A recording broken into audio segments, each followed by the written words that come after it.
The Galactic Council chamber was cold and silent when Commander Vex entered. The massive hall stretched out before him, with seats arranged in a wide circle. Each seat belonged to a different alien species. The Valorian commander walked to his position with confidence. He knew what he wanted to say, and he knew the council would listen. The meeting began at the scheduled time. The council members took their seats. They discussed trade agreements and resource distribution. Then the communications officer stood up. He looked nervous. He told the council that humanity had stopped sending messages 6 months ago. The outer colony on Kepler 442b had gone silent. The chamber erupted in low voices. Species from across the galaxy began talking at once. The Krell delegation, known for their military strength, asked what this meant. Did it mean the humans were gone? Had they finally failed? Commander Vex smiled. He stood up and spoke clearly. He said that humans were always too fragile. They were newcomers to space travel. They did not have the strength or experience of older species. He said the silence meant only one thing. The human colony had died out. Earth's expansion into the galaxy was finished. The council considered his words. Most of them agreed. The Valorians were strong, and their military was powerful. If Vex said humans were weak, then it must be true. The council voted to accept the fact that humanity was extinct. Some members felt sad about this. Others saw opportunity. Without humans in the galaxy, there were more resources to claim. Nobody asked for more information. Nobody sent a ship to investigate. The council simply accepted the news and moved on to the next topic. Far away from the council, on a planet called Kepler 442b, things were very different. The colony had been built in a valley surrounded by tall mountains. The landscape was harsh and beautiful. The sky was orange, and the air was thin. The temperature could drop to freezing at night and rise to dangerous levels during the day. The planet was not meant for humans to live on, but the humans had adapted. Commander Marcus Hayes stood in the control room of the colony. He was a tall man with dark hair and tired eyes. He had been awake for 16 hours straight. Around him, screens showed data about the colony's systems. Red warning lights blinked in several places. The communication array had been damaged by a solar storm 6 months ago. The repair team had been working on it every single day since then. Marcus had watched his team struggle with broken parts and damaged circuits. They had no way to contact Earth. They had no way to tell anyone they were alive. But the colony itself was thriving. Marcus looked at the reports on his screen. The hydroponics farm was producing more food than ever. The water purification system was running at full capacity. The power generators, powered by the planet's internal heat, were stable. The people were healthy. They were working together. They were surviving. Grace Turner walked into the control room. She was young, maybe 30 years old, with sharp eyes and quick movements. She held a datapad in her hands. She had been studying something for the past 2 weeks, and now she wanted to show Marcus what she had found. Grace was one of the best engineers on the colony. She could fix almost anything. She could also think in ways that other people could not. Her mind worked differently. She saw patterns where others saw chaos. She walked straight to Marcus without waiting for permission to speak. This was how Grace was. She was direct and honest. Grace told Marcus she had discovered something important. She had been looking at old records from Earth. These records contained information about space routes that humans had explored decades ago. Most of these routes were forgotten. Most of them were considered too dangerous. But one route caught her attention.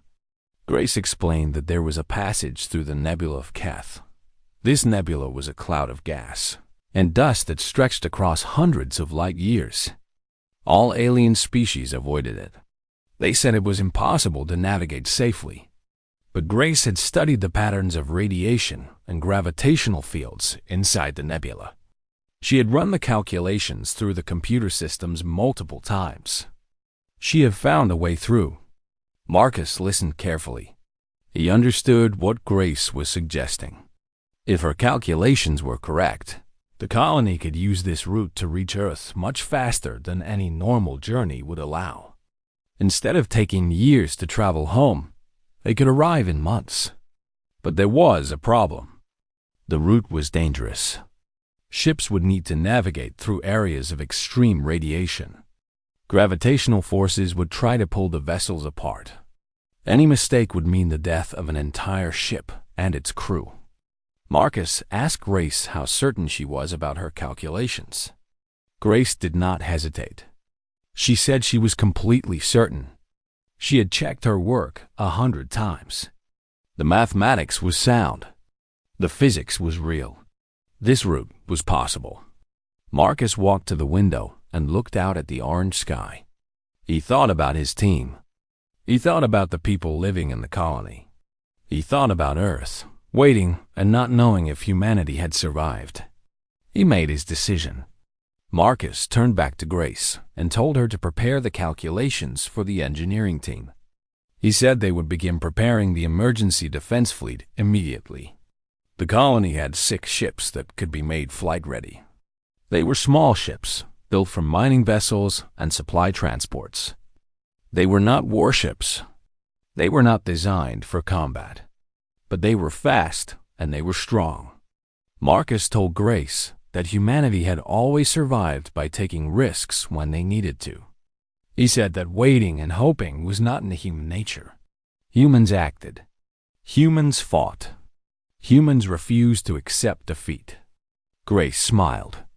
She understood exactly what Marcus meant. She left the control room to begin her work. Over the next week, the entire colony came together with a single purpose. Engineers worked to prepare the ships. Scientists checked fuel supplies and navigation systems. Medical teams prepared supplies for the journey. Every person contributed something. Marcus made an announcement to the colony. He told everyone that they were going home. He said the journey would be dangerous, but humans were good at surviving danger. He said that Earth needed to know humanity was alive. He said that silence had been their enemy, but now they would break that silence by their return. The colony cheered. Even in that harsh environment on an alien world, humans found hope. They found strength in each other. They prepared for a journey that might kill them, but that journey represented something more important than safety. It represented survival. It represented the human spirit refusing to be forgotten. 3 weeks later, the 6 ships of the human fleet were ready for launch. Their hulls were patched and reinforced. Their engines were checked and double-checked. Their supplies were loaded carefully. The crews were trained and prepared. Marcus stood on the observation deck of the lead ship. He looked back at the colony one last time. The valley that had been his home was receding into the distance. The orange sky grew darker as the ship climbed toward space. Grace stood beside him at the window. She held her datapad, which contained the calculations that would guide them home through the impossible route. Marcus told Grace that the galaxy had forgotten about humanity, but humans would remind them. Humans would emerge from the darkness and show the universe what they were truly made of. The fleet engaged their jump drives and accelerated toward the dangerous passage through the nebula of Keth. Behind them, the colony on Kepler 442b grew smaller and smaller until it disappeared from view. The human journey home had begun. The entrance to the nebula of Keth appeared as a wall of swirling colors. Reds and purples mixed with deep blues. The 6 human ships approached slowly, their instruments reading the radiation levels ahead. The numbers were high. Very high. Grace sat in the command center of the lead ship, surrounded by screens showing real-time data. Her fingers moved quickly across the control panels. She was calculating the exact path that would keep the ship safe from the worst of the radiation. Around her, other crew members watched their screens with serious faces. They all knew that if Grace made even a small mistake, people would die. Captain Luke Morrison sat in the pilot's seat of the lead ship. He was an older man, maybe 55 years old. He had gray hair and scars on his face from his military service in the early days of human space exploration. His hands gripped a control stick firmly. He was ready to follow Grace's directions exactly, no matter how dangerous they seemed. Morrison had been flying ships since he was 20 years old. He had survived crashes, battles, and systems failures that should have killed him. He had a reputation for keeping people alive in impossible situations. This was why Marcus had chosen him to lead the fleet. Grace called out the first coordinates. Morrison adjusted the ship's course. The vessel began to move toward the nebula. The other 5 ships followed in formation, each one trusting the calculations that Grace had provided to all of them. The moment the fleet entered the nebula, the universe changed. Radiation alarms screamed on every ship. The purple and blue colors became almost solid around them. The ship's sensors went crazy, picking up gravitational distortions, radiation spikes, and electromagnetic storms all at once. Several crew members looked ready to panic. Morrison did not hesitate. He trusted Grace. He flew the ship exactly as she had calculated. His hands moved on the controls with perfect precision. He did not try to avoid the radiation storms. He did not try to escape the gravitational fields. Instead, he flew straight through them, exactly where Grace said it was safe. Behind him, the other ships followed. Minutes felt like hours. The radiation alarms continued to scream. The ship's hulls began to glow from the energy surrounding them. The temperature inside the vessels climbed. Cooling systems worked at maximum power, just to keep the interiors at survivable levels. Grace kept giving directions. North, east, down, wait, speed up, slow down. The other 5 ships had communications officers who relayed her instructions to their captains. 4 of those captains were human. One was Dr. Patricia Wong, who had been a scientist before she had become a captain out of necessity. Wong's ship, the 4th in the formation, began to experience problems. One of the crew members had made a small mistake during launch preparation. A cooling line had not been properly sealed. Now, as the radiation and heat pressed against the ship, that line began to leak. The temperature in Wong's control room climbed rapidly. She heard the warning alarms. She understood what was happening. She called out to her crew to begin emergency procedures. They worked quickly, but the damage was spreading. One of the engines was starting to fail from the heat. Wong tried to follow Grace's calculations, but her ship was not responding as it should. It was falling behind the formation. The radiation around it was growing more intense because it was moving away from the safe path. Grace saw the problem immediately on her monitors. She told Morrison that one of the ships was in trouble. Morrison made a decision without hesitation. He angled the fleet slightly to maintain distance from Wong's ship while he waited to see if she could correct the problem. But Wong could not fix it in time. The engine on her ship shut down. The cooling system failed completely. Wong's ship drifted toward an area of extreme radiation. The crew faced death in a matter of minutes. Morrison knew what had to happen. He told Grace to calculate a rescue route. He told the other 3 ships to maintain their positions and follow Grace's path, no matter what happened. Then he angled his ship toward Wong's damaged vessel. Grace's eyes went wide. She told Morrison that his course would take him through the most dangerous part of the radiation storm. The danger levels were extreme. Morrison would suffer severe radiation exposure just trying to reach Wong's ship. Morrison smiled. He said that this was what humans did. They saved each other. He did not wait for permission. He pushed his ship forward into the dangerous radiation. The temperature in Morrison's control room began to climb. Red warning lights filled the displays. Morrison could hear the ship's systems straining under the stress. But he kept moving forward, his hands steady on the controls. His eyes focused on Wong's position out behind him. Grace watched his radiation exposure levels climbing higher and higher. She wanted to tell him to turn back. She knew he was risking his life, but she also understood why he was doing it. Morrison's ship reached Wong's vessel and extended a powerful magnetic tether. The ships locked together. Morrison began pulling Wong's ship back toward the safe path.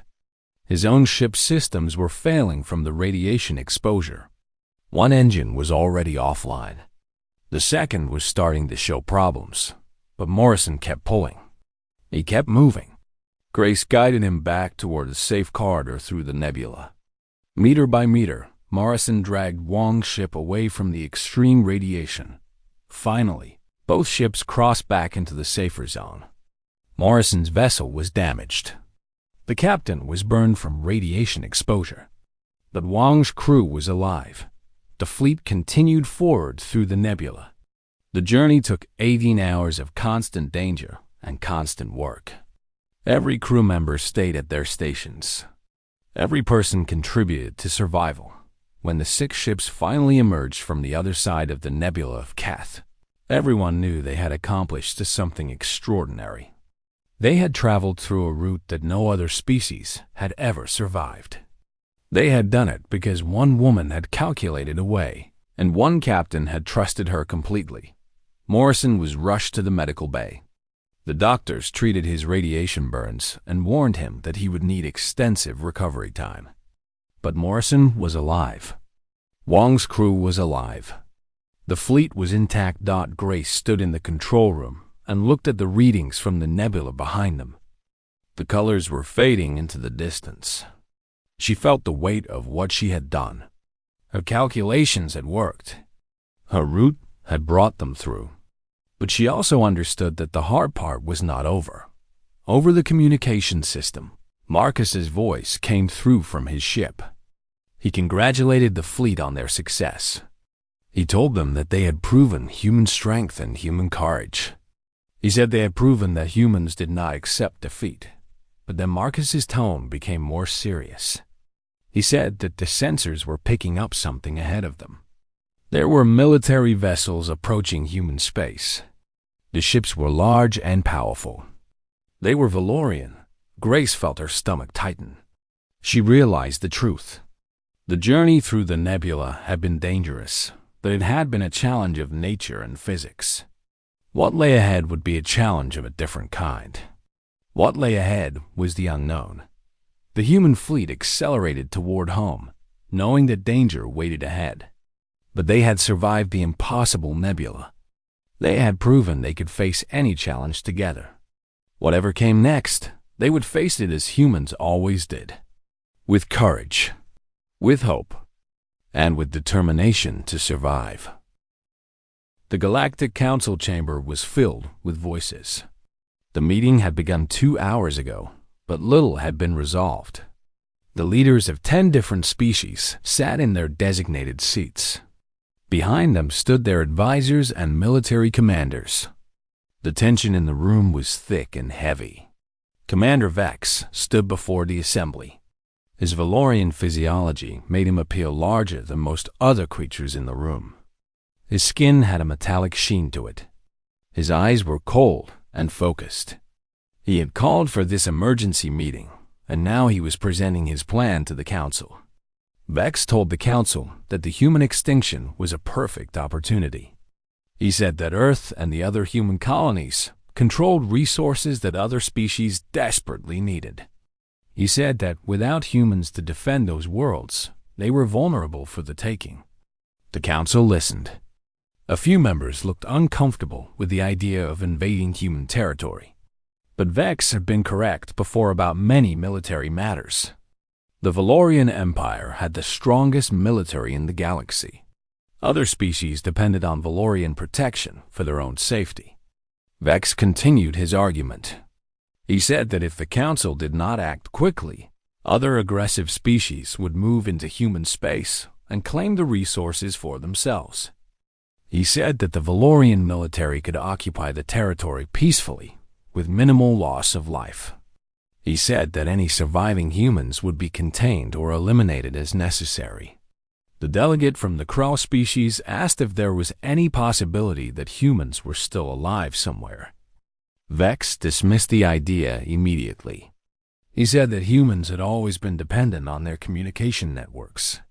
Without contact for 6 months, they could not have survived. He said that the silence was proof of extinction. One of the older members of the council, the Shillen representative named Counselor Eth, expressed concern about invading another species' territory. But Vex quickly pointed out that if humanity was truly extinct, then there was no invasion. He said it was simply claiming territory that had been abandoned. The logic was simple. The logic was cold. But it was convincing. The vote was called. Most of the council voted to support Vex's plan. A few abstained, including Counselor Eth, who was not comfortable with the decision but saw no way to stop it. The motion passed. The Galactic Council officially authorized the Valorian military to investigate the human territories and take control of all human worlds. In reality, the Council was authorizing conquest. Vex stood and spoke again. He said that the Valorian fleet would depart within hours.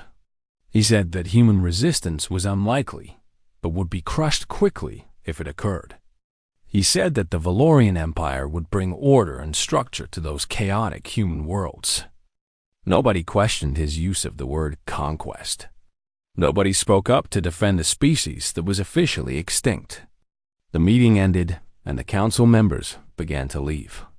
Aboard the Valorian dreadnought, called the Voidbreaker, Commander Vex was meeting with his officers. The ship was massive, with weapon systems that could destroy planets. The crew numbered in the thousands. It was one of the most powerful military vessels in the galaxy. Vex addressed his commanders. He told them that they had been authorized to claim human territory. He said that any resistance would be minimal and easily overcome. He told them to prepare their weapons and their troops for rapid deployment. He said that within weeks, the human worlds would fly the Valorian flag.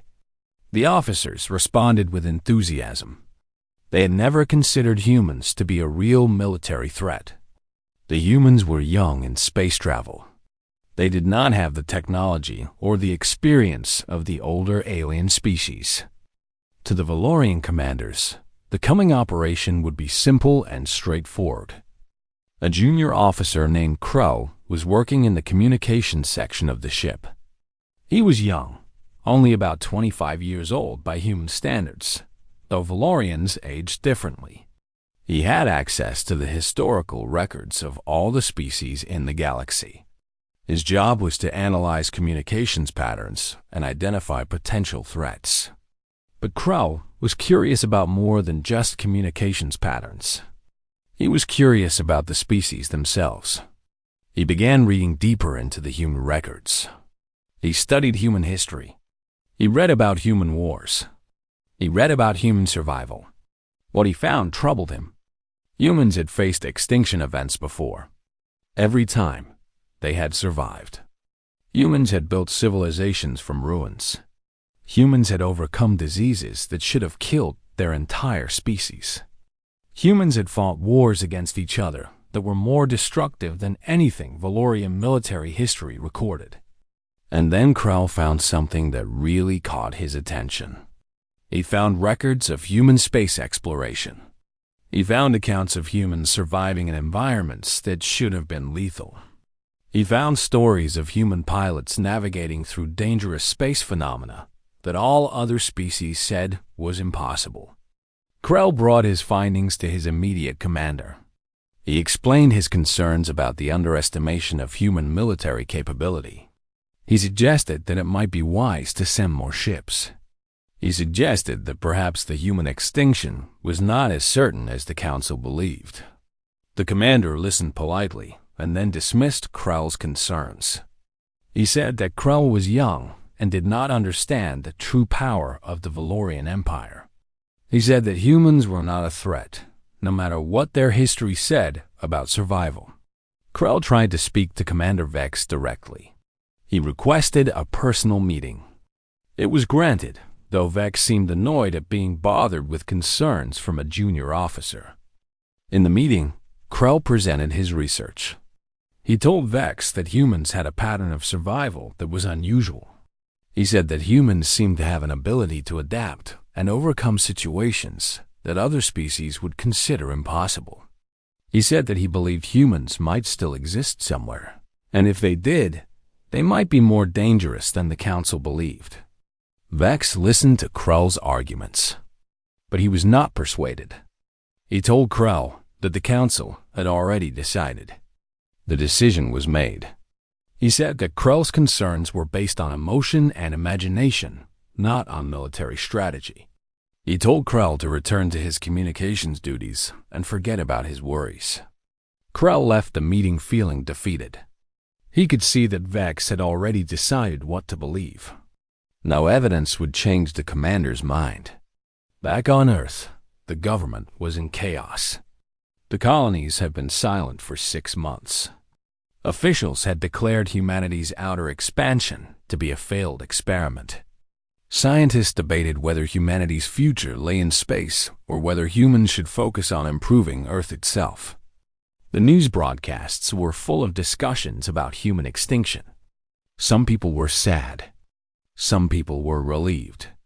A few people were angry about what they saw as the failure of the space program. Military commanders prepared plans for defending Earth, just in case any alien species decided that human territory was worth taking. But these preparations were half-hearted. Everyone assumed that the Council would protect Earth as part of the galactic community.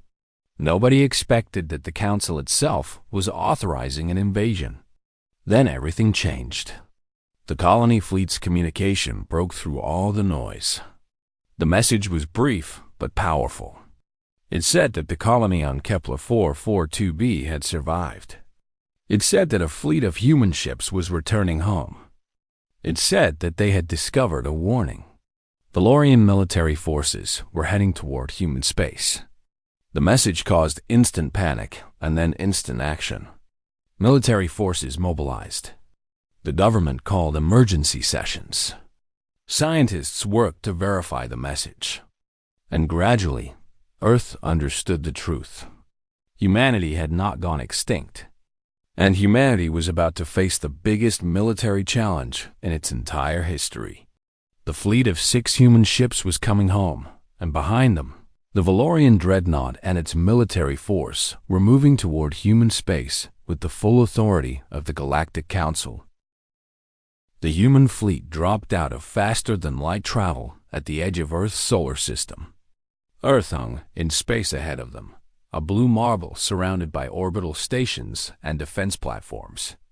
The sight made every crew member feel the weight of coming home, but there was no time to celebrate. Marcus made a decision that surprised his crew. He ordered the fleet to not approach Earth directly. Instead, he positioned all 6 ships between Earth and the direction from which the Valorian fleet would arrive. The human ships formed a defensive line, a barrier between their homeworld and the incoming threat. The crew members understood what Marcus was doing. They were not going home to safety. They were taking a stand. They were making themselves the first defense that the Valorian military would encounter. On Earth's command center, military leaders watched the colony fleet arrive and immediately reposition. They understood the message. The humans returning from Kepler 442b were volunteering to face the Valorian military first. Grace worked continuously at her station, analyzing the Valorian fleet's course and speed. She calculated when the 2 forces would meet. She calculated how many ships the Valorians were bringing. The numbers were not good. The Valorian fleet was massive compared to the human colony ships, but Grace did something else that was more important. She began analyzing the Valorian ship designs using every scrap of data the humans possessed. She studied their armor. She studied their weapon systems. She studied their power generation methods. And gradually, she began to see patterns. She began to see weaknesses. Morrison, recovered from his radiation burns but still in pain, returned to the pilot's seat of his ship. The doctors told him he should not be flying. He ignored them. He knew that the colony fleet needed the best pilots they had, and he was one of the best. Patricia Wong worked in the communications center, preparing to make contact with the Valorian fleet. She had been chosen because of her calm demeanor and her ability to think clearly under pressure. She would be the voice of humanity in the coming negotiations. Marcus sent a message across the fleet. He told his people that they had survived the impossible nebula. He told them that they had returned against all odds. He said that now they would stand against the Valorian military with the same courage and determination. He told them that they were human, and humans did not surrender. Humans fought. Humans survived. The hours stretched on as both fleets moved toward each other. The distance between them closed. The sensors showed the Valorian ships growing larger on the screens. Patricia initiated contact. Her voice was calm and professional as she broadcast a message to the approaching Valorian fleet. She identified herself as a representative of humanity. She requested a negotiation session before any combat operations began. Commander Vex responded personally. His voice was confident and dismissive. He agreed to negotiations only because he found the prospect of humans attempting to negotiate amusing. He said that humans had nothing to offer that would interest the Valorian Empire. The negotiation took place over secure communications channels. Both sides had their ships positioned and ready for combat. But the conversation happened first. Patricia explained that humanity had not been extinct. She said that humanity had been preparing the outer colonies. She said that Earth was ready to join the Galactic Council as a peaceful and cooperative member. Vex laughed. He told Patricia that negotiations were unnecessary. He said that the Galactic Council had already authorized the Valorian military to take control of all human territories. He said that humans would surrender all military assets. Humans would give the Valorians control of all resource-rich worlds. Humans would accept Valorian authority over human government. Marcus listened to this exchange. He understood that negotiation was not going to work. Vex had already decided what would happen. He did not see humans as equals. He saw them as a species to be conquered. Marcus made his own broadcast. His message was simple and clear. He said that humanity would not surrender. He said that humanity had survived too much to accept slavery. He said that humanity would defend itself. He said that humans had always chosen to fight rather than to submit. Vex's response was immediate and cold. He told Marcus that the Valorian fleet would now commence military operations. He said that any human resistance would be crushed. He said that Marcus's decision to fight was foolish. The Valorian Dreadnought and its escort ships accelerated toward the human fleet. What happened next was not a conventional space battle. It was a demonstration of human ingenuity. Against overwhelming odds, Grace had given each human ship a specific set of tactics. These tactics were based on the weaknesses she had identified in the Valorian ship designs. The tactics did not depend on the human ships being stronger or faster. The tactics depended on the human ships being smarter. Morrison led the first attack. His ship attacked at an angle that exposed a gap in the Valorian shield generators. The human missiles struck home, damaging the shield system. The massive Valorian escort ship shuddered from the impact. The other human ships moved in coordinated patterns. They did not attack the Valorian ships directly. Instead, they used gravity wells from nearby planets and stellar phenomena to redirect their weapons. They attacked from unexpected angles. They moved through spaces that the Valorians did not expect them to navigate. Wong's ship used the radiation emissions from a nearby sun to mask her approach. She fired weapons that struck a Valorian vessel's main power conduit. The Valorian ship lost propulsion. Morrison performed a maneuver that should have been impossible. He accelerated his ship through a narrow passage between two asteroids, something the larger Valorian vessels could not follow. He emerged behind the Valorian formation and struck at another ship's shields. The Valorians were confused. Their military training was based on overwhelming force. It was based on superior weapons and superior numbers. But the humans were not fighting with superior weapons. The humans were fighting with superior strategy. The humans were using the environment itself as a weapon. Vex watched the battle from his command center on the Dreadnought. He could not believe what he was seeing. The human ship should have been destroyed instantly. Instead, they were damaging his fleet. They were maneuvering in ways that made no tactical sense but were proving to be devastatingly effective. He ordered his weapons charged. He ordered the Dreadnought to engage the human fleet directly. He decided to end this by sheer firepower, but then something unexpected happened. The human fleet had a chance. They had a clear shot at the Valorian Dreadnought. With coordinated fire, they could have destroyed Vex's ship. They could have killed the commander and destroyed the flagship of the Valorian fleet. Marcus made a decision. He broadcast a message on all channels. He told the human fleet to hold their fire.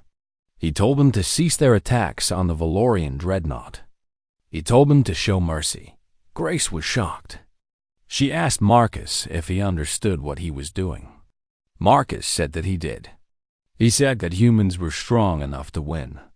But humans were also strong enough to choose not to destroy when they could. He said that mercy was the greatest strength of all. The human fleet stopped attacking. The ships held their positions around the Valorian Dreadnought, but did not fire. Vex was confused. He did not understand why the humans had stopped fighting. He did not understand why they were not destroying his ship when they had the chance. The concept of mercy as a weapon was foreign to him. Patricia's voice came through the communication system again. She told Vex that humanity was offering him a choice. She said that the Valorian fleet could surrender now, or they could continue fighting and face destruction. She said that if they surrendered, they would be treated fairly. She said that humans did not believe in genocide or slavery. Krell was monitoring the communications from the Valorian Dreadnought. He saw what the humans were doing. He saw their choice to show mercy when they could have shown destruction. And in that moment, his understanding of human nature transformed completely. He accessed the communication system and sent a message directly to Birchwell. Commander Vex. He told Vex what he had been studying about human history. He told Vex that humans did not operate on the principles that the Valorian military understood. He told Vex that this battle was already lost, because humans were willing to die to protect others. And that was a strength that no amount of military technology could overcome. Vex sat in silence for a long moment. Finally, he responded. He told his fleet to stand down. He told Marcus that he was accepting the human offer of surrender. He said that he was returning to the Galactic Council with a report of what had happened. The Valorian fleet disengaged. The battle was over. The human fleet had defeated the Valorian military without destroying them. It was a victory that would echo across the entire galaxy. Marcus made one final broadcast. He said that humanity had returned to the galaxy. He said that humanity had proven itself to be worthy of respect. He said that humanity was ready to take its place among the stars, not as slaves or as conquered species, but as equals on Earth. People watched the reports coming in. They understood that their colony had done something extraordinary. They understood that humans had been given a second chance in the galaxy, and understood that the future had changed forever. The convergence of the human fleet and the Valorian military. The Galactic Council chamber was in chaos when Commander Vex delivered his report. He stood before the assembled representatives of 10 species and told them the truth about the battle near Earth. He told them that the human fleet had survived the journey through the nebula of Keth. He told them that the humans had defeated a significant portion of the Valorian military force. He told them that he had surrendered to the humans. The chamber erupted in voices. Species that had voted to authorize the conquest of human territory now faced embarrassment and confusion. Some council members accused Vex of being weak. Others demanded explanation for how humans could have possibly defeated Valorian ships. Vex stood firm. He did not apologize. He said that the humans had demonstrated military capabilities that had been completely underestimated. He said that the humans had shown tactical brilliance. He said that humans had something else, something that the Valorian military culture did not fully understand. Humans had the ability to inspire each other and to sacrifice for each other in ways that created strength. Counselor Eth, the older Shillen who had opposed the invasion, stood up. She said that she had always believed that declaring humans extinct without investigation was a serious error. She said that the Galactic Council should immediately apologize to humanity and offered them full membership status. The vote was held. The Council voted to accept humanity as a full member. They voted to authorize trade relationships. They voted to establish diplomatic missions on Earth, and they voted to begin an investigation into Commander Vex's actions and the Valorian military's decision to invade human space without proper justification. Vex would face military tribunals. He would face examination for his actions. But the greater consequence was that the Galactic Council's assumptions about military superiority had been shattered. The Council could no longer believe that technology and numbers were the only things that mattered in warfare. On Earth, Marcus was invited to address the Galactic Council directly. He prepared carefully for this moment. When he arrived at the Council chamber, every species watched with interest. A human leader was about to address the most powerful political body in the galaxy. Marcus spoke about human history. He spoke about wars that had destroyed entire civilizations. He spoke about diseases that had killed billions. He spoke about climate catastrophes and resource shortages that should have ended human existence. He spoke about how humans had survived all of these things. He said that humans had learned something important from surviving so much hardship. He said that humans had learned that strength was not measured only in weapons. He said that humans had learned that the ability to choose mercy was more powerful than the ability to choose destruction. He said that humans had learned that communities united by shared purpose could accomplish things that seemed impossible. Marcus told the Council that humanity did not want to conquer the galaxy. Humanity did not want to dominate other species. Humanity wanted partnership. Humanity wanted to contribute to the greater community of intelligent species. He made one specific proposal. He said that humanity believed strongly in the concept of redemption. He said that Commander Vex had made a serious error in judgment, but that killing him or destroying him would not serve justice. Instead, humanity proposed that Vex be given the opportunity to learn from his mistakes. He proposed that Vex could work toward understanding the lessons that humanity had to teach. He proposed that even those who had attempted conquest could be transformed by understanding and education. This proposal shocked the Council. Species like the Valorians did not believe in redemption. Strength meant victory. Failure meant elimination. But Marcus was suggesting something different. He was suggesting that understanding could transform even those who had acted wrongly. The Council debated this proposal for hours. Counselor Ev and others supported it. Eventually, the Council voted to implement Marcus's suggestion. Vex would not be executed. He would be assigned to work with human ambassadors and learn about human culture and human values. Grace Turner was offered a position on the Council's Strategic Planning Committee. She accepted, but only on the condition that she could continue her work as an engineer as well. The Council agreed. Grace began to work on developing new forms of communication and understanding between different species. using her mathematical and engineering skills to create frameworks that allowed different species to understand each other better. Patricia Wong headed a scientific initiative that combined human researchers with researchers from multiple alien species. This collaborative work began producing breakthrough discoveries at a rate that no single species could have achieved alone. The combination of human persistence and ingenuity with alien perspectives and technologies created possibilities that had never been imagined before. Captain Morrison continued to fly missions, but now he was flying them with mixed crews.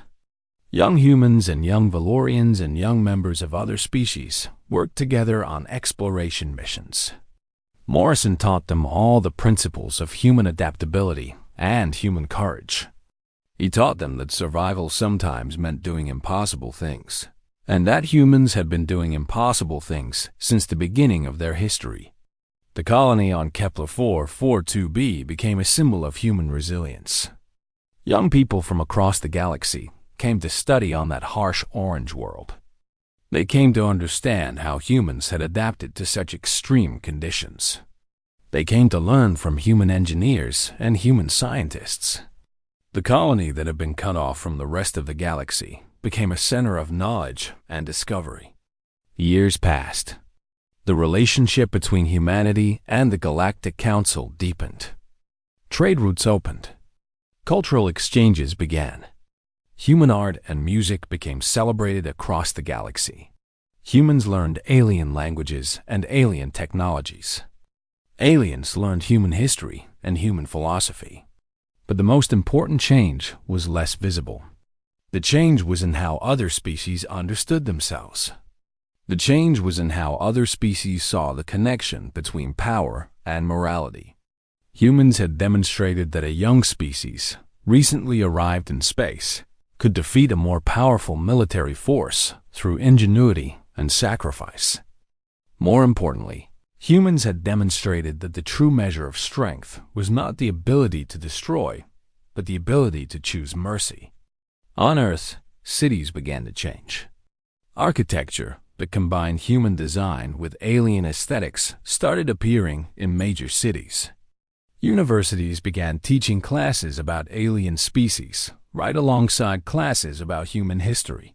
The world that had been isolated and fearful became open and curious. In one city, a memorial was built to honor all those who had died in the journey, home from Kepler-4 42b. But it was not built as a war memorial. It was built as a celebration of human perseverance. It showed images of the 6 ships traveling through the nebula. It showed images of rescue operations and sacrifice. It showed images of the battle near Earth. But more than anything, it showed what humans had learned. That strength meant protecting others, that wisdom meant choosing mercy, and that the greatest victory was building a future where all intelligent beings could live together in understanding. 10 years after the battle near Earth, Marcus stood on the observation deck of a new space station. The station orbited Earth and served as a meeting place for members of the Galactic Council. From this vantage point, he could see Earth below, the blue marble that humanity had come from. He could also see the stars beyond, the vast galaxy that was now open to humans. Grace approached and stood beside him. She held a datapad showing the final results of a new collaborative project between human and alien scientists. The project had achieved something that had been considered impossible a decade before. They had created a new form of faster-than-light travel that was more efficient and safer than anything that had been developed before. Marcus asked Grace what she was thinking about. Grace smiled and said that she was thinking about how far humanity had come. She said that 10 years ago, the galaxy had written humanity off as extinct. She said that now humanity was contributing to the most important scientific discoveries of the age. Marcus agreed. He said that humanity's journey through the nebula of Keth had taught them something valuable. He said that humans learn best when facing impossible challenges. He said that challenges brought out human strength and human courage. They stood together in silence, looking out at the stars. Below them, Earth turned slowly. On that world, a new generation of humans was growing up, knowing that the galaxy was not a distant dream. The galaxy was a place where humans belonged. The galaxy was a place where humans could contribute. The galaxy was a place where humanity's future would be written. Marcus thought back to the moment when he had made the decision to send the fleet home through the nebula of Keth. He thought about Grace's calculations. He thought about Morrison's courage. He thought about Wong's calm presence. He thought about all the decisions and sacrifices that had brought them to this moment. He realized that the most important journey humanity had taken was not the journey through the nebula or the journey through space. The most important journey was the journey to understanding that humans were capable of anything when they worked together. The journey to understanding that survival meant not just living, but also